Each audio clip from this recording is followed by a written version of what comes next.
The format this morning, this is a lecture, but I'm going to distribute, hopefully in 5 minutes, we'll get copies of the slides.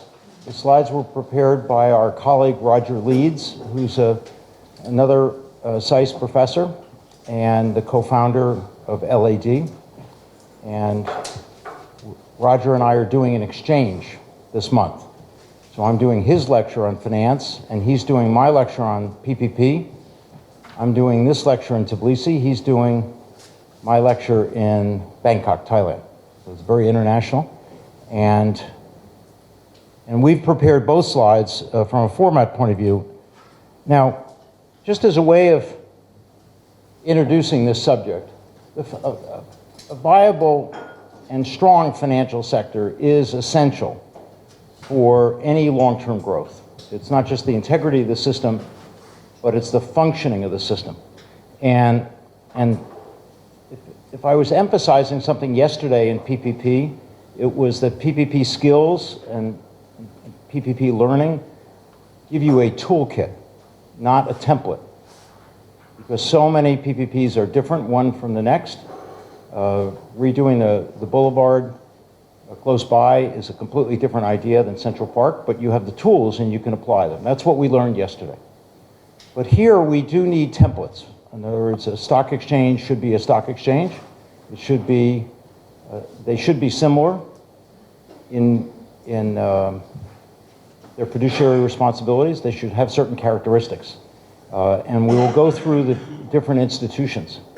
So I want you to be thinking about translating PPP tools into a template, and then, in this case, learning more about the kinds of institutions.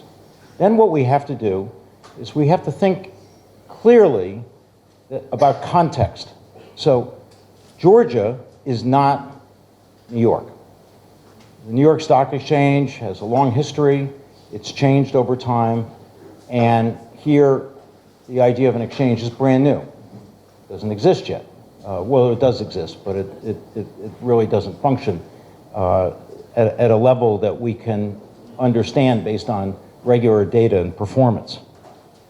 If we were to look at last night's panel, and we were to add the economy as a priority as opposed to the political and international relations situation, we would really want to have a strategy to build up financial institutions. The financial sector development, we would need a strategy. And just the way we did yesterday with stakeholders, we would want to understand the sequence we need to do this. And we would want to understand the kinds of institutions that are involved and what their fiduciary responsibilities are, so that we feel protected when we're proceeding. So again, I apologize for the amount of volume of print on each slide. We've done our best to make it more readable. These questions I'll distribute in a minute, but a couple of things to highlight right now. We're going to be describing the components of a system. We're going to understand why they may be keywords different and maybe more difficult to regulate than other private sector activities.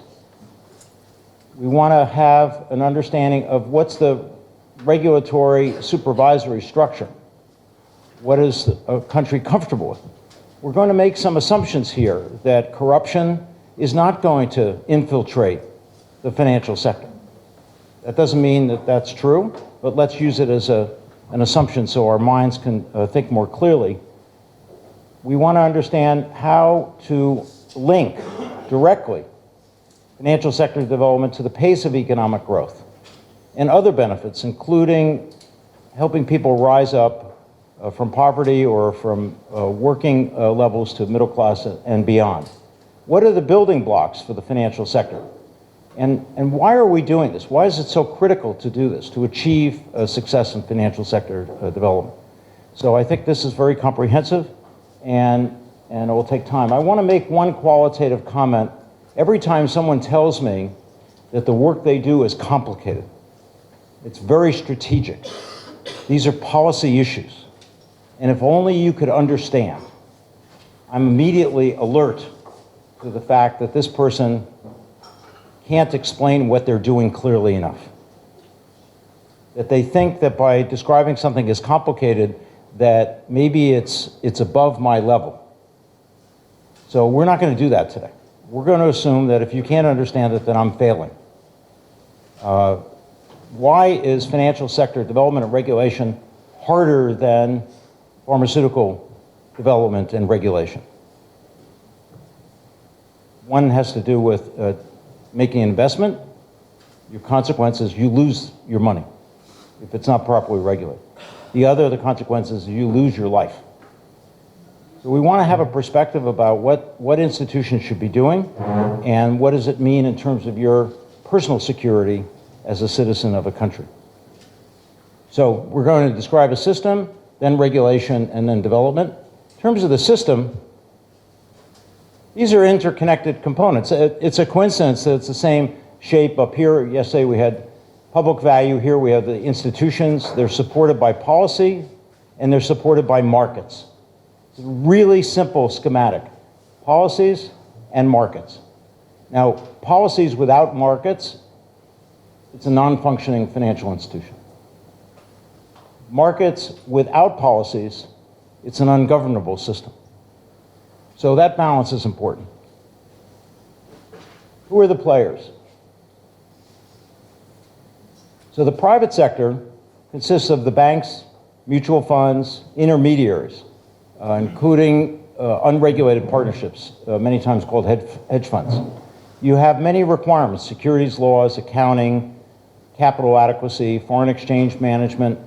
These things are familiar in anything of a developing country. The public sector institutions, central banks, domestic regulators, and then in countries where outside support is essential, you have a form of regulation from the World Bank or the IMF, and these institutions can be very powerful, as we've seen in Europe in the last several years. The markets, you obviously have typically a separate market for stocks, equities, bonds, money, derivatives, foreign exchange, and different governing mechanisms over markets that are domestic versus international. How we interconnect these components is a challenge. Okay? In finance, I think it's very useful to look at statements that display clearly and understandably the sources and uses of funds. And in investment banking, it's critical to understand the sources of funds and the users of funds. Not just the uses, but the users. So a source would be savers. In Georgia, it's going to be impossible to build up adequate capital for investment to match foreign direct investment unless you have some organized method of savings. So the proposed pension system that is going to be put into effect at some point, that is a key way to help savers institutionally save and accumulate capital. Then the question is, how will this be managed? So it goes into financial intermediaries. There can be vehicles for savings, such as mutual funds, pension funds, insurance. You can go to the bank. There are many who want your money for the purpose of earning a fee as an intermediary for managing it. They, in turn, go to security markets to make markets to buy and sell and price the securities. Without honest pricing, regular, reliable pricing, you can't value the securities that are being held and managed for you. So the market function's critical to understanding where you are. Now, how about the users? If you want to borrow money, you're doing it as a household or a corporation, it doesn't matter. Governments borrow money all the time. Financial institutions lend money to each other. So these users then hopefully will put money back into circulation. So this should be a dynamic display of the performance of financial institutions. Sources and uses of funds in the financial system. Now, this is also interesting because when we talked about water the other day, we talked about supply and demand issues. So right now, we want to increase the supply of funds, capital on the savings side, and we want to increase that supply so that there can be demand that increases as well. Demand for capital that's going to be put to work in this country, matched probably by other parties, will allow for economic activity. If the demand is there but the supply is not there, it's hard to execute that demand. Just raise your hand at any time if you have questions. Yes? Sorry for being late, first of all. If demand is, I'm sorry, but I have this logical question. If demand is there, then if you have really free markets, shouldn't supply appear? Okay. See, this is the kind of question, just before you arrived, I made the comment that anytime someone describes their area, oh, it's very complicated, it's very strategic, these are policies you may not understand, and we'll try our best. But that's not a good enough response. So if there's demand, you would think that the supply of capital would go to that demand.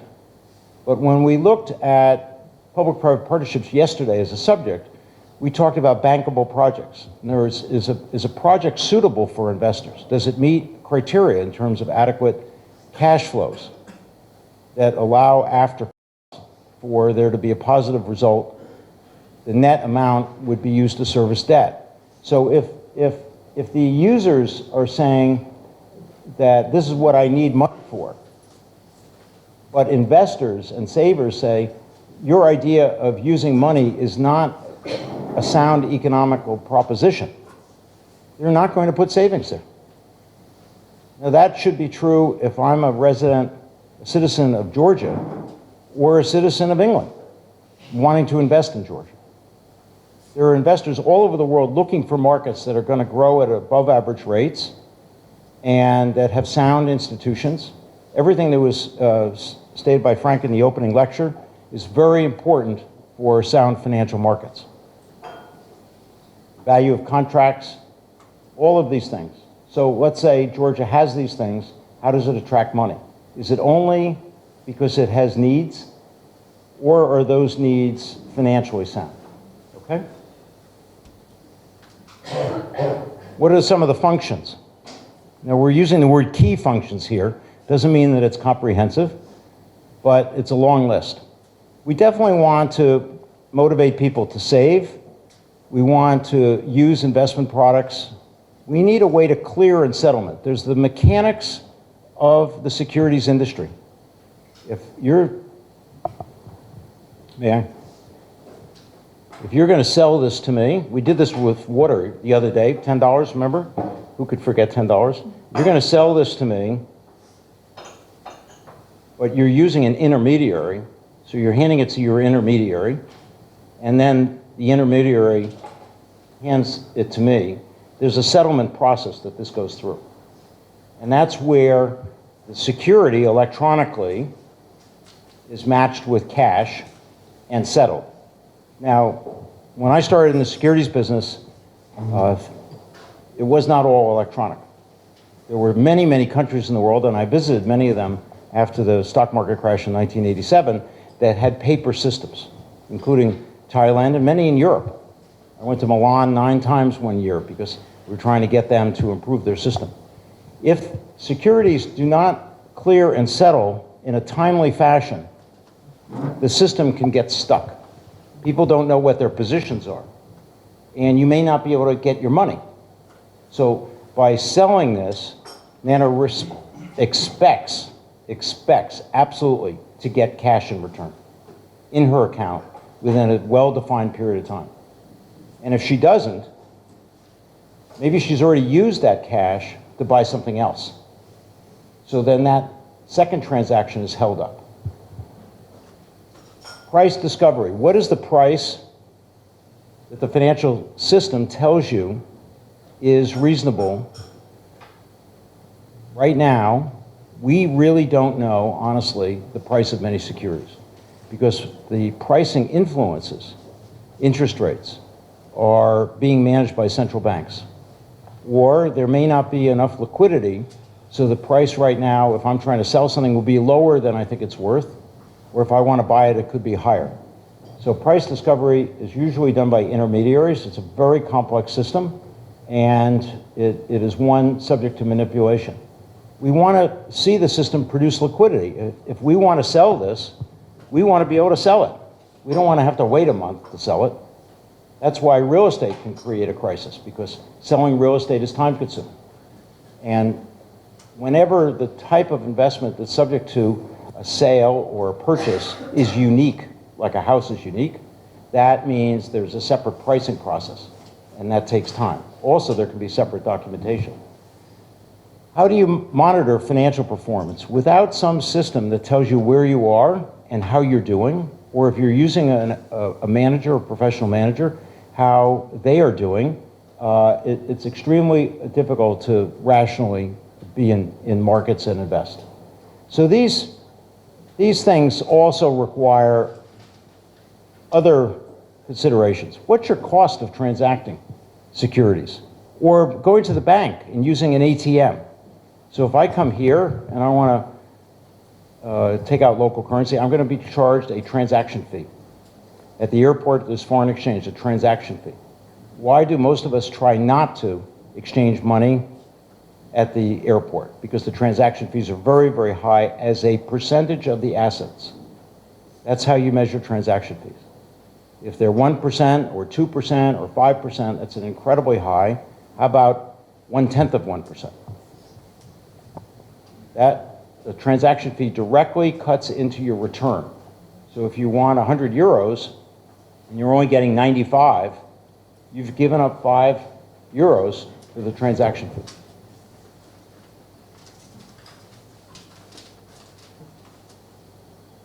Financial systems do not operate through finance textbooks alone. They operate under realistic circumstances. People make mistakes, computers make mistakes, or systems break down. We have seen recently, it's only been 7 or 8 years since the financial system in the United States and then later Europe virtually collapsed. A system that freezes up is a non-functioning system. If people withdraw all their bids to buy something, or they're terrified to sell because they don't know if they'll get an exchange for what they're selling in the form of currency, and what the liquidity of that currency is, that means that the difference between theory and reality is pretty wide.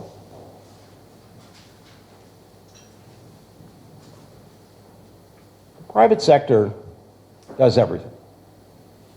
Typically doesn't run a police force or a military, but as Frank mentioned, you can have your own private police force if you need to.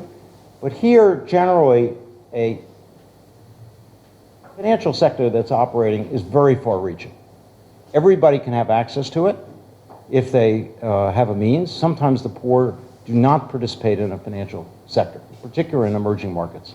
You can have 1/3 of the population or more that doesn't have a bank account, doesn't have access to liquidity. They're using other ways. There's a rationale for subjecting these institutions to regulation and the users of the system to government protection. So this is where financial systems policy comes in.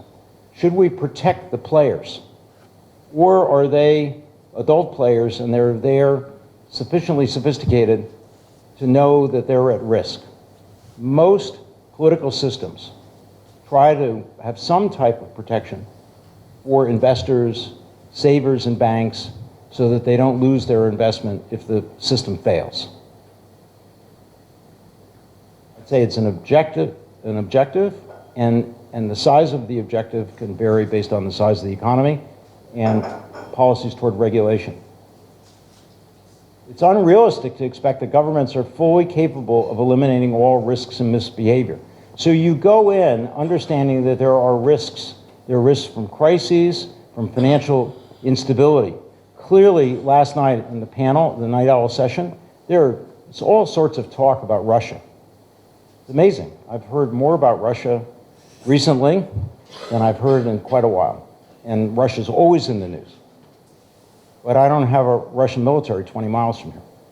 So it's a vivid reminder that how about if there's a disruption of our system because someone takes it over? That's what's happened in the Middle East. ISIS has actually taken over banks, literally taken the money out, and put it under its own control. How are savers protected under those circumstances? They're not. They're just not.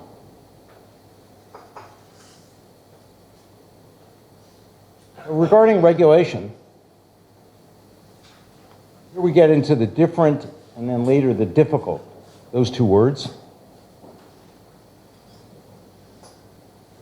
We want to be less vulnerable during crises. We want to have government protection, and we want to improve public welfare.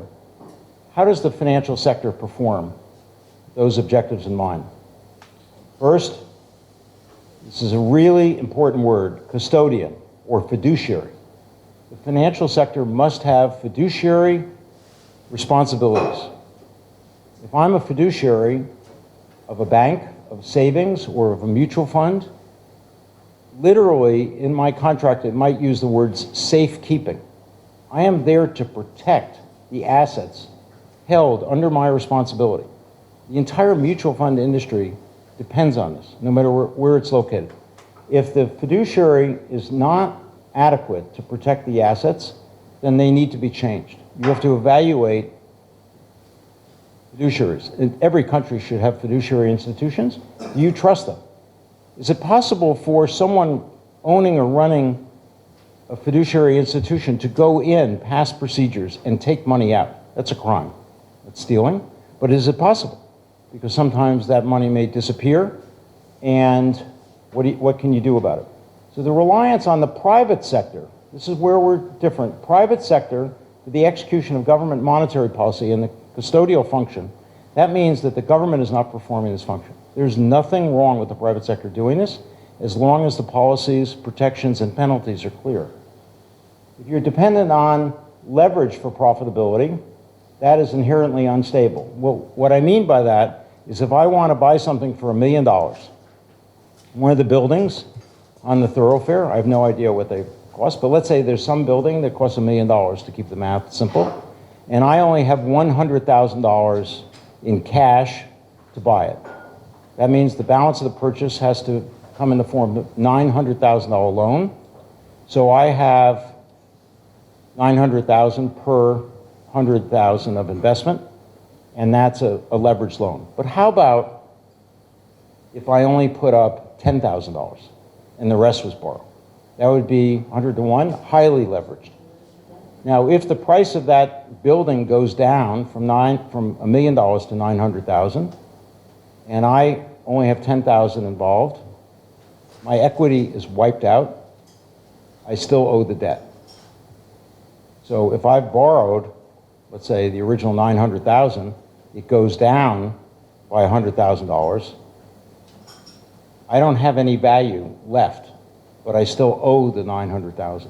Leverage is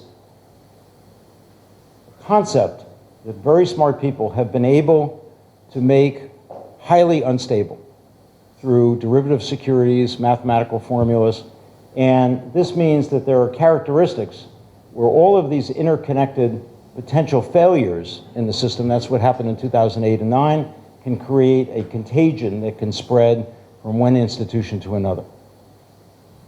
So government, can they protect us at taxpayer expense?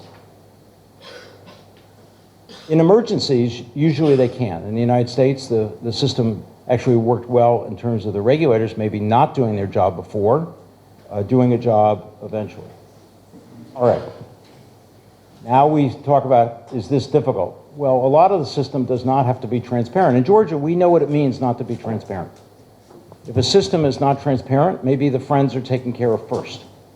If the bank is running short of deposits, and you're waiting in line and someone goes in the back door and gets their money, that's not a transparent system. If the pricing is different for you versus you, it's not transparent. Technology. We can have, and there's an excellent book, Michael Lewis's book, The Flash Boys, you can have technology take over a system. In a small country like Georgia, relative to large financial markets, having technology systems that could be accessed by people outside the country would probably be a bad idea, because you could easily lose control. Your markets would be smaller and you could lose control. Globalization. Let's face it, it's an advantage if you can operate with liberal, easy regulations in one place versus another place. So you move capital to where it's easier, more flexible for you, including to not be seen by the markets. I mentioned this before, product complexity. Many times people feel that a basic idea is not seen as a smart idea unless it's made to be more complex. More complex. More complex could be riskier. And riskier is not necessarily helpful to you. So if you're starting new markets here in Georgia, no reason to start with the most complex ideas. Don't have a finance director or who just got out of Harvard Business School and is so intrigued by the latest and the greatest, and he or she wants to move everything here. Let's start simple and understandable. The industries in many, many countries lobby. They try to manipulate government policies to their own advantage. All industries try to do that, except it means that government policies may perform less as a fiduciary and more as a function of special interests, if that happens. People in the industry think that all these characteristics make financial regulation extremely difficult. I don't know. I think it can be made to be difficult if the system runs away from you. Or it's an excuse for allowing some people to do more of what they want versus what you need.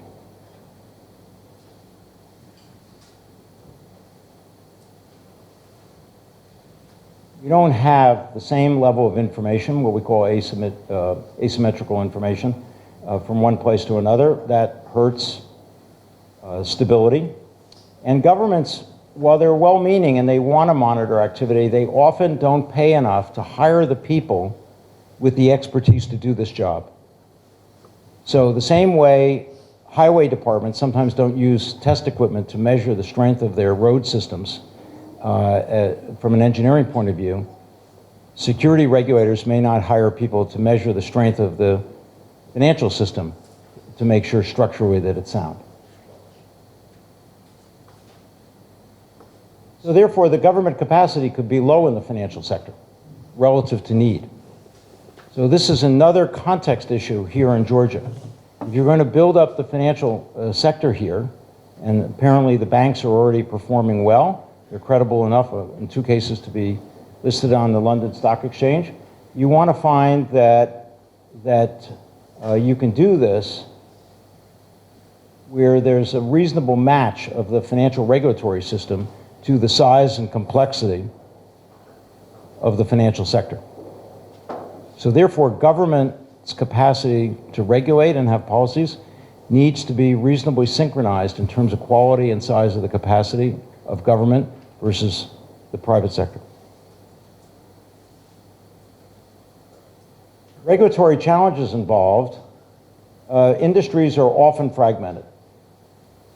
So everything I'm saying almost demands coherence, coordination, integration, words like that. But if it's fragmented, that means you can have regulatory arbitrage. You can have risks where the government is there almost encouraging risks and then has to come in with bank bailouts to reward the poorest performers. This, like anything else, undermines the credibility and trust of government. The private sector is there to make the money, and it's regulated, and it's not performing, and it fails. Should it just fail? Especially if your savings are protected in some meaningful percentage. And the investors who own these financial organizations have taken the risk, and if they're wiped out, that's what happens. However, if that severely is going to hurt a country, then it becomes a policy decision. And a policy decision is a political decision. So the intersection here between politics and policy during crises becomes quite close.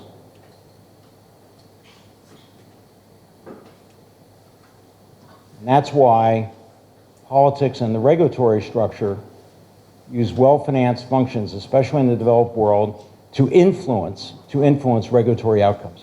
Because they want to know, thank you very much, we're going to just pass out, distribute the slides. They want to know that when it comes time for a problem, that the government will be there to support them. In Georgia, there's no reason for you to accept that policy without thinking it through thoroughly. Because you're just starting.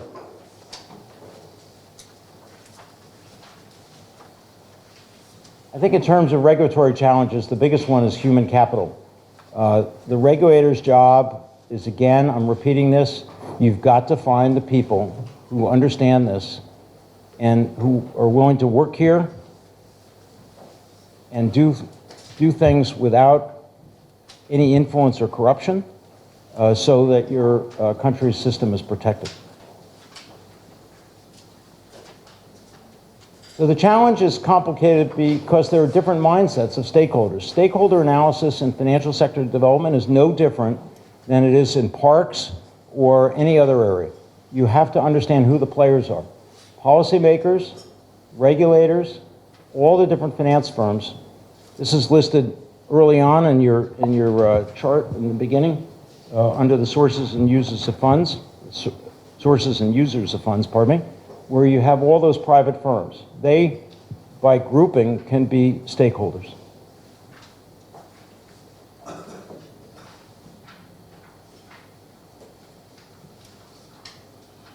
What are the consequences in terms of public welfare regarding what the regulators and policymakers do? Well, they want to strike a balance between competing policy objectives, such as safety and stability. They want to mitigate the consequences to the public of risks, but they do want to ensure effective enforcement and so on, but they want economic growth.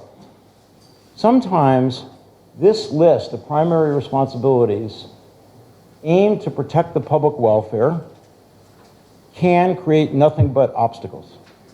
It becomes a barriers and opportunities analysis versus an analysis of what's there to protect the public welfare. What I mean by that is that sometimes the private sector really has to tell the government at a regulatory level, please get out of the way. This is the liberalization of economies that was introduced on Monday.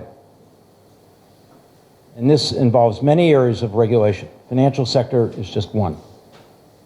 So therefore, you may want to think about the cost of regulation against two things: the total cost, the actual bill for regulation, and then the cost of either liberalizing or constricting financial activity and transaction activities. Private firms focus on shareholder value, profit maximization. There is no debating corporate social responsibility when it comes to these markets. It's about profits. Everything that shareholders want can be summarized as a return on investment. If they put up the $1 million collectively, they would like to get $1,100,000 back, maybe in a certain period of time, like 1 year. That would be a 10% return.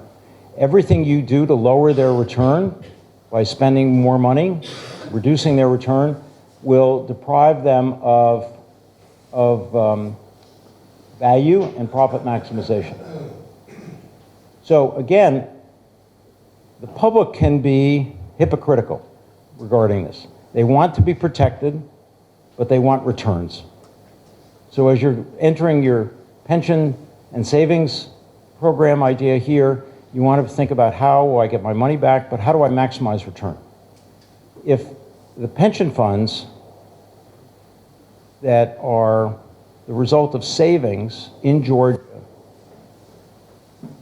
are run by policymakers who want assets in the pension funds invested in projects in Georgia for the purpose of attracting capital from outside of Georgia, are those projects good ideas?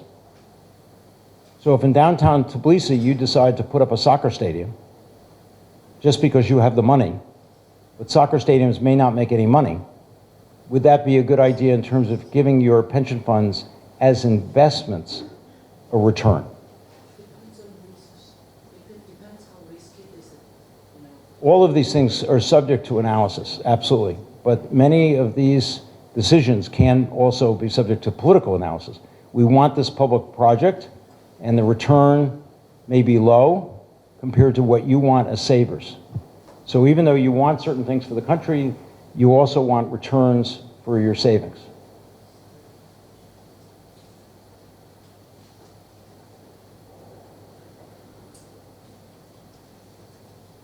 So therefore, there's a direct link between financial sector development and economic development. there's a lot of evidence that economic growth, poverty reduction, inclusion in the financial system, all of these things are benefits of a strong financial sector. And the financial sector can be linked directly. So we have a virtuous circle of capital being raised, money being put to work, job growth happening as a result of that work, and then being returned in the form of more savings, and the cycle begins again. 80 to 90% of gross domestic investment in most developing countries comes from your savings. So this conversation could be held in many, many countries where LAD is teaching, and you have, however, only 40% of the world's population that uses the formal financial sector. So most people in developing countries are outside of this system that I've been describing. You'll make decisions, if you haven't already, as to how much of your net worth do you want in this system versus kept in some other way. Being outside is without bank accounts, access to capital, other benefits from a formal system. You're operating through an informal, money-changing type system. So the effects of a low financial sector participation is you have high inequality. If you don't own financial assets go up in value, you're not getting wealthy. In the United States right now, with the stock market until the beginning of 2016, it's done very well since the financial crisis. Not just a full recovery, but far beyond that. So the beneficiaries of that have been the people with assets. And those are people who have assets in the financial system. If you have not been able to save enough, your assets are not appreciated. So that means low domestic savings available for productive investment creates financial inequality. It's that simple. Increasing participation in the sector, increasing the amount of assets that people have to invest, will reduce that inequality. The primary goal. Right now, this is a big problem in China. It's a very big problem in the United States. It's a big problem in Brazil. We could go on and on. So this is the virtuous circle that we're looking for. We want economic growth. Therefore, we want a capacity of the financial sector to increase so it can function to handle that growth and further support it. And we want additional private sector participation in many forms. The financial sector in my state, in New York State, has grown to be quite large.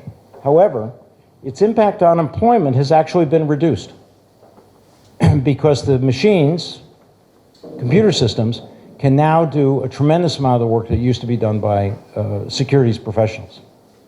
And so we with technology companies. A company like Facebook employs a fraction of the people compared to Ford Motor Company. And the stock market value of Facebook is approximately $28 million in market value per employee of Facebook.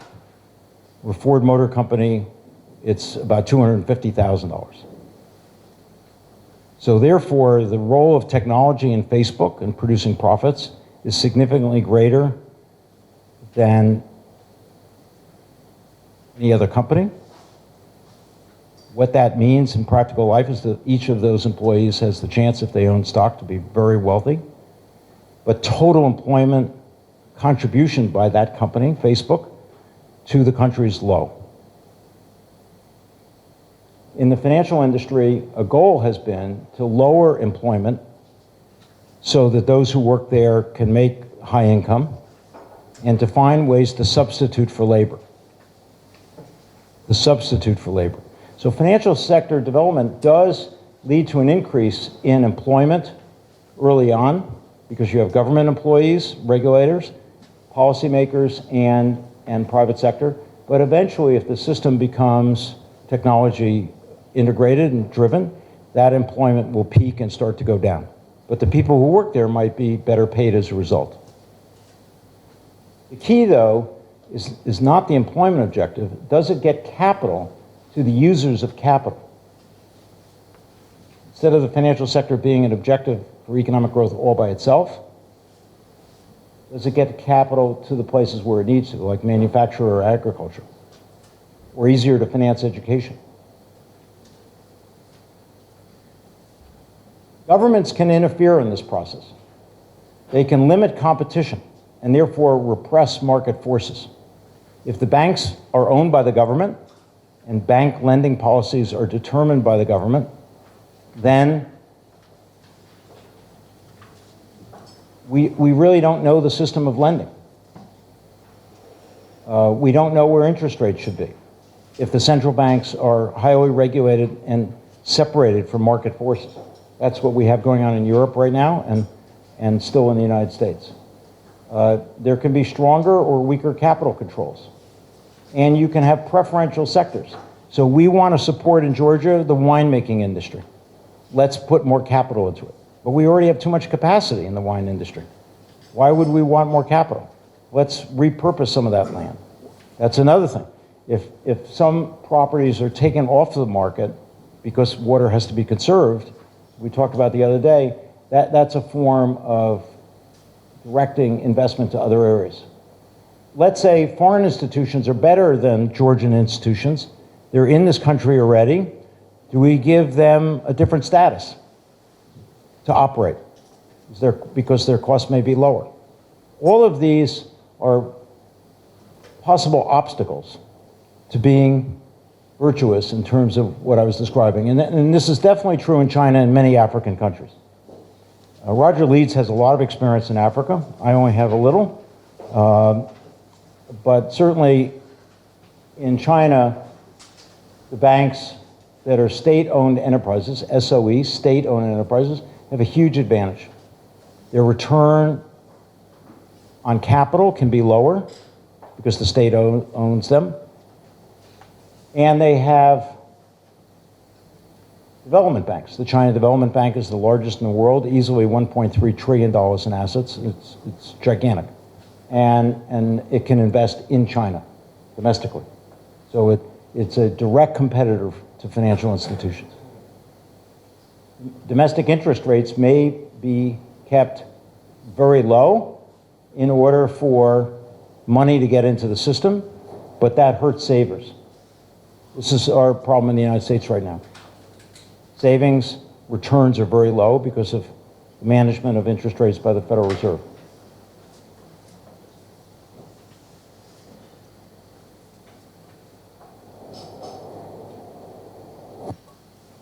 It's interesting, all of this work, how about when it comes time for you to have money, get money? How many people have here in this room have tried to get a loan from a bank for a business? Anytime. Not for your house, but for a business. How easy it is it to get a loan for a business? Hard. What's hard about it? The first thing is that we have a different style in Georgian reality because you have to put it under collateral, even your own property, in order to take the loan for the business. That's actually normal stuff. Yeah, but they don't. Depends on the amount. It's not always the case. Depends on the amount. Well, she's in tens of millions of dollars for her business investment. And the thing was that they were not financing the startup businesses. Okay, so small to medium-sized enterprises often don't have access to the business system, to the banking system. Would that be true here? Yes. Just speak louder, please. I'm representing big corporations, so for us it was relatively easy to renegotiate the loans from local Georgian banks and negotiate loans from City Corporation, Citibank, and negotiate loans from Overseas Private Investment Corporation of the United States. Why is a So large it was corporation? easier. Why is a large corporation considered a better credit than any of you? I get to know you. I trust you. I know your character. I understand your business idea. Why can't I get a loan? Credibility. Track record. Track record, credibility, capacity. What do you mean by capacity? Provide papers and statements in a manner that is okay for. So accounting and controls, Right. you know what you're doing, right? Where a corporation may have a whole floor of people doing this work, right? Who else was? They have value, I mean, they have, like, so it's right, I mean, they have assets. They have assets that could be used by the bank as collateral. And, pardon me? Liquid assets, that's right.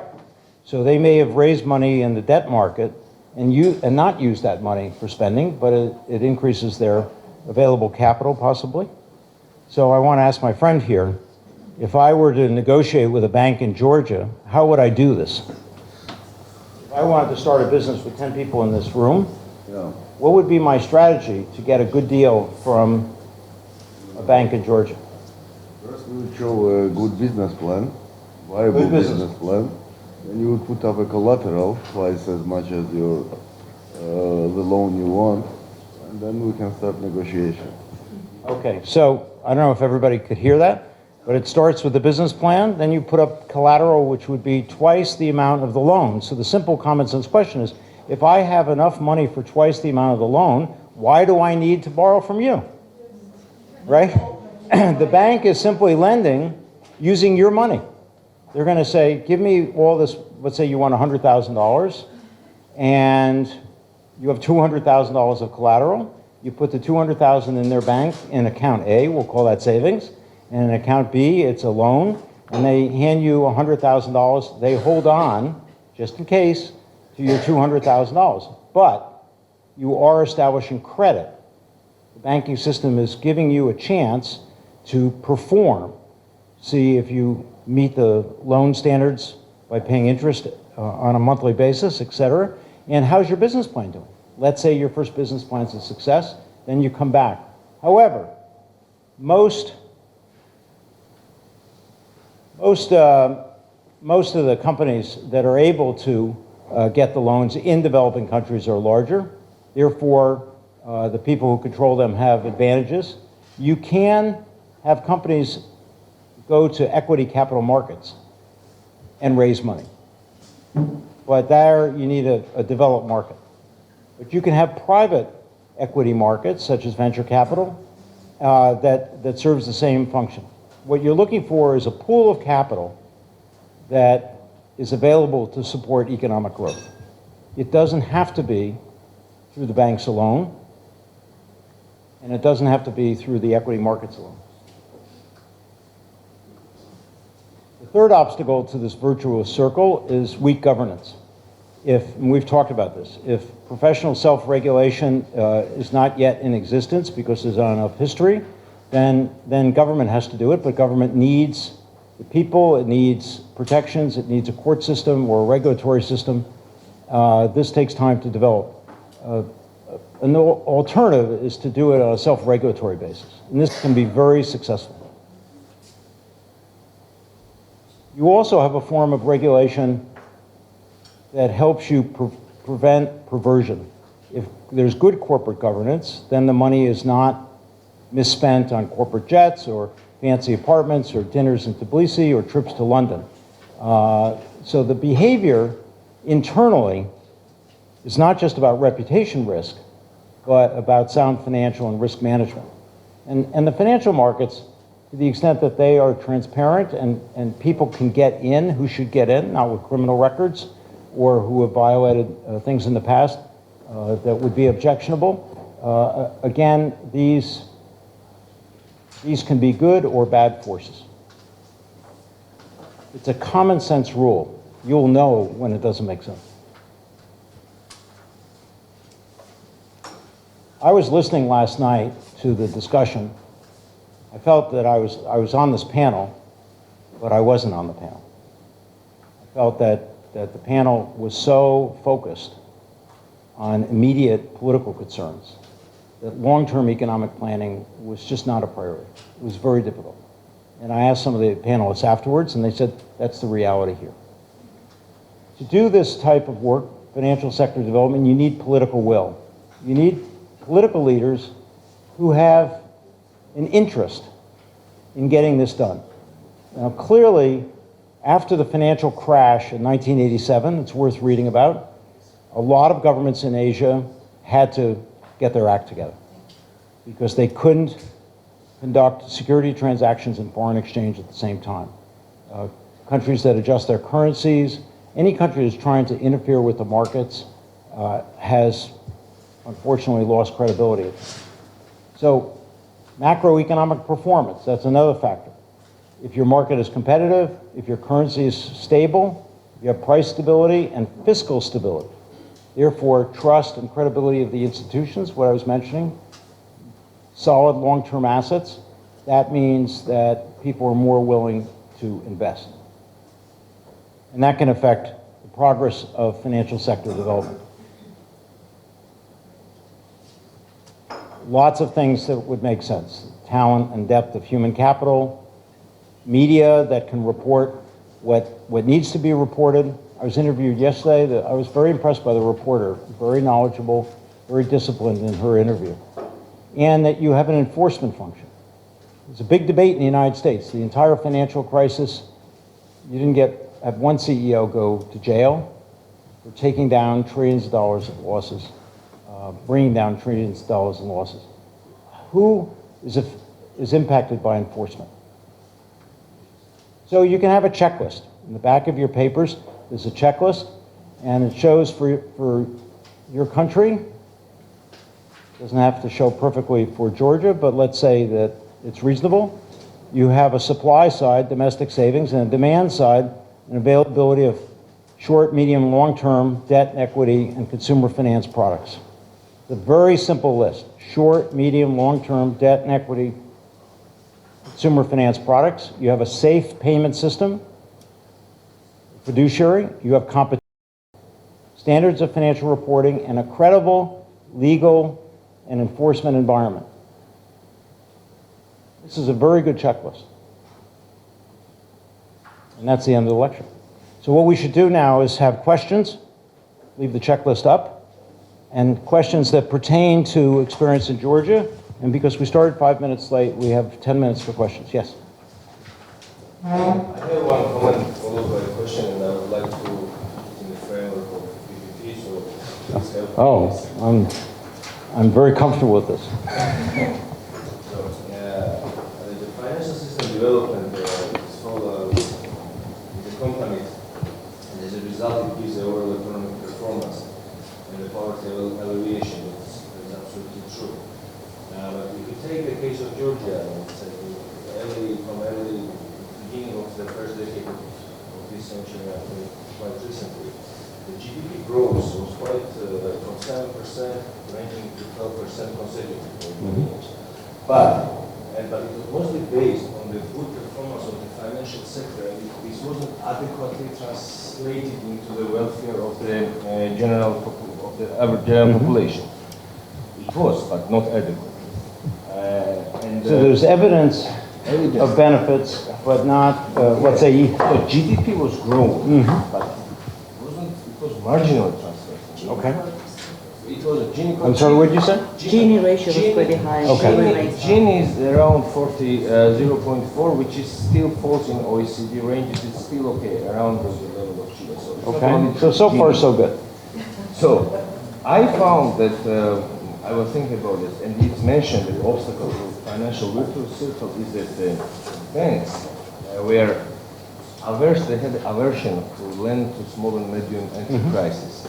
That was the bank system, which is like there is no government regulation, no fixed interest rate, no government pushing to do this or that, but they themselves inherently were averse to give it small and medium-sized enterprises. And this was one of the reasons, as I think, that that the GDP growth in figures was not felt by general population. Because SMEs are the drivers and the locomotives of the economy. So, looking now in the retrospect, would there be any space for government to step in or to do something in the framework of PPP? Yeah. This is a really good observation and question. And it's no surprise that provincial governments or state governments, which are as big as countries in many places, they are asking this question all the time. What should our policy be to encourage citizens to start their own business? I mean, whether it's Sao Paulo or Beijing, it doesn't matter. Both cities are 20 million people, and they both have many, many young people. Young people flock to these cities. It's where the schools are, and they want to start businesses. I know a lot of young people in Beijing who are entrepreneurs. You wouldn't think so, and in fact, it didn't exist. It's a relatively recent phenomenon, certainly less than 10 years old. But people see the chance to come up with an idea and maybe get financing. But the financing is often outside the system. In other words, it's through private investors who want to take a chance on young people. What can government do? It can allocate. There's a fund here in Bulgaria, it was brought up. You can allocate a small percentage, maybe 5% of assets to entrepreneurs and see on a local basis what is going to make sense. I think we tried that in the role playing yesterday with the owner of the hotel and connecting with the school and other participants such as the general contractor. So these are not big jobs. They're local good jobs in terms of ownership. A lot of states and municipalities form economic development corporations. Economic development corporations. And EDC has the focus of combining public and private values to produce economic development. And partners in these deals could be a university plus private sector. The Israeli University Technikon and Cornell University have teamed up with the city of New York to create a huge campus in the East River. And part of the land of the campus has been donated by the city of New York, and it's going to be used for actually housing businesses, large numbers of businesses that are associated with the faculty and students from the school, plus others, to create a knowledge center in a public-private partnership. It's initiated by a fellow I know pretty well, Bob Steele, and it's a $3 billion project. So just having that idea produces a huge amount of economic activity. We could be thinking about potential partners here and what does the knowledge center look like in Tbilisi, and what could it look like, depending on the expertise. I know you're working very, very hard on your final presentations to come up with ideas that will support this. Other questions? Yes? From a public policy perspective, how important is the issue of the stock market itself being private or public? Stock markets can be private. I mean, certainly the New York Stock Exchange had been owned for well over a century by its members. I was a member of the New York Stock Exchange on behalf of Morgan Stanley, what we call an upstairs member, but we bought a seat at the time. It cost $250,000. The seat was in my name, and this was a private ownership. So when the New York Stock Exchange became a public company, the people who owned the membership got a return on their investment. Unfortunately, I had returned my membership to Morgan Stanley at the time, but it can be private or publicly traded, still in the private sector. What matters is its regulation. So it takes on a semi-governmental position, its profile, because the activities are heavily regulated internally, plus by the industry, plus by the federal government. So I don't think the underlying ownership is that important. And I'm very comfortable with private ownership of these markets. Pardon me? Whether it's government owned or private? I'm more comfortable with private ownership. Yes. I have a question about central bank. Yes. As I understand, it is very important for central bank to be independent and to provide stability and credibility of national currency. In Ukraine, some experts say that in fact our central bank finance the state budget deficit, and that's why our central bank isn't enough independent. And they say we have very weak currency, no credibility, and so on. So let use foreign currency. We don't need Ukrainian hryvnia, and we don't need central bank at all. What is your point of view concerning such recommendation? Do you think it will help to the economic development and to credibility to the financial market? I think, it's a long time since I've heard a question like that, and what's interesting is that maybe we should not take for granted the value of central banks. Maybe they're not always performing. The European Central Bank, let's move away from Georgia for a minute in terms of its relatively small size in terms of the economy, and look at the European Central Bank or the American Federal Reserve Bank. These are large, influential institutions, and they have tremendous control over economic flows because they determine the price of money. Irrespective of whether Georgia has a central bank or not, irrespective of what your alternative is, the cost of money is going to be influenced by the cost of money in other places. So you do need institutions, one way or the other, that are going to be in a position to regulate your capital flows and do it in a way that is credible. So I don't have a particular opinion in terms of the Georgia Central Bank. My response would be, that's a good idea, assuming that it's compatible with many other forms of criteria. But I'm sorry, in Ukraine.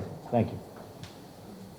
I don't have a particular opinion, but I do know that there's been a perversion of the role of these institutions in other places. Yes? Yes, Alan. In 2008, we had an international financial crisis, especially at Wall Street, and after it, we didn't see even one CEO or one financial responsible in jail or made accountable. So while the whole financial system in the world crashed, and part of it was the way that Wall Street used to deal and work with or control the financial system. Now we are, all the predictions are saying that in 2016 we might face the same crisis. And the huge, big institutions disappeared in 2008, and it impacted the whole system because they are all connected all over the world. One more time, is it a double standard issue? Well, I'm going to briefly answer the question because our time is out. A lot of rules have changed. So the components of the financial system have been forced by regulators to hold more capital so that their balance sheets are not as regulated. There is substantially greater regulation. The regulatory costs for a large global bank like JP Morgan have increased by the billions to make sure that everything is being watched. Morgan Stanley, my old firm, is unrecognizable. The compliance people really rule all decisions. So that there's far less risk from those institutions than there was in 2007. But there are still many institutions operating in the system, hedge funds and other private equity, that control trillions of dollars of capital that are not regulated. And there are markets for securities and derivatives of securities, futures and options in both equities and fixed income, that are incomprehensible to most regulators. So there are a lot of pieces of the system that are still outside the system and not necessarily transparent. So that means that the risks are still there. They've shifted. They've shifted purposely in design so that there can be opportunities for flexibility. But we always look at regulation through a rear view mirror. We try to find out, as we're driving by, we see the accident that happened, and we try to fix what we can see based on our experience. But we're not always able to predict the future through regulation, typically not. All right, thank you very much. Our time is up.